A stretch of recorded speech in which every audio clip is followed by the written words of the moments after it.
ഇന്നത്തെ നമ്മുടെ class future tense ആണ്. എന്താണ് ഫ്യൂച്ചർ ടെൻസ്? പേര് കേട്ട് നമ്മൾ പേടിക്കേണ്ട ആവശ്യമില്ല. വെരി സിമ്പിളാണ്.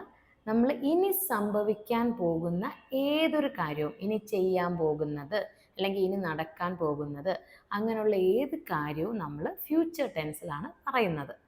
ഇത് വളരെ എളുപ്പമാണ്. നമ്മൾ കഴിഞ്ഞ ക്ലാസ്സുകളിൽ ഫോംസ് ഓഫ് വെർബ് പറഞ്ഞിട്ടുണ്ടായിരുന്നു. V1, V2, V3.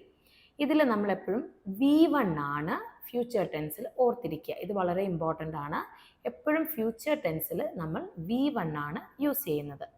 ഇനി ഇതിൻ്റെ സെൻറ്റൻസ് സ്ട്രക്ചർ എങ്ങനെയാണെന്ന് വെച്ചാൽ, നമ്മളൊരു എക്സാമ്പിൾ പറഞ്ഞ് നമുക്ക് പറയാം. ഞാൻ നിന്നെ വിളിക്കാം.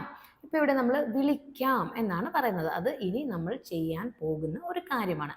അപ്പോൾ അവിടെ നമ്മൾ പറഞ്ഞ വെർബ് വിളിക്കാം എന്നതാണ് അവിടുത്തെ വെർബ്. അപ്പോൾ അതിൻ്റെ V1 നമ്മൾ പഠിച്ചിട്ടുണ്ട്. അത് കോൾ എന്നാണ്. എപ്പോഴും നമ്മൾ ഈ വെർബിൻ്റെ തൊട്ട് മുന്നേ വിൽ ആഡ് ചെയ്യുമ്പോൾ ഫ്യൂച്ചർ ടെൻസ് ആയി. അപ്പോൾ ഐ വിൽ കോൾ യു, ഞാൻ നിന്നെ വിളിക്കാം. അപ്പോൾ നമ്മൾ അവിടെ ശ്രദ്ധിക്കേണ്ട ഈ വിൽ ആഡ് ചെയ്യുക എന്നുള്ളതാണ്.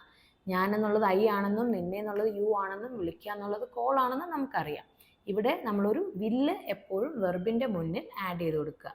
വെർബ് V1 ഫോമിലാണെന്നും അതിൻ്റെ മുന്നേ വില്ല് വരണം എന്നുള്ള കാര്യം നമ്മൾ ശ്രദ്ധിക്കുക. എങ്കിൽ നമുക്ക് തെറ്റാണ്ട് ഫ്യൂച്ചർ ടെൻസിലുള്ള സെൻറ്റൻസിൽ പറയാം. വേറെ 1-2 എക്സാമ്പിൾസ് നമുക്ക് നോക്കാം. ഞാൻ നാളെ വരാം. I will come tomorrow. ഇവിടെ നമ്മൾ V1 ഫോം വെർബ് വരുന്നത് കം ആണ്. അതായത് നമ്മളിവിടെ ഉപയോഗിച്ചിരിക്കുന്ന വെർബ് വരിക എന്നുള്ളതാണ്. അതിൻ്റെ V1 ഫോം കം ആണ്, അത് നമുക്കറിയാം. അവിടെ നമ്മൾ വില്ല് കൊടുക്കുന്നു. I will call you. ഇത്രയും സിമ്പിളാണ് ഫ്യൂച്ചർ ടെൻസ്.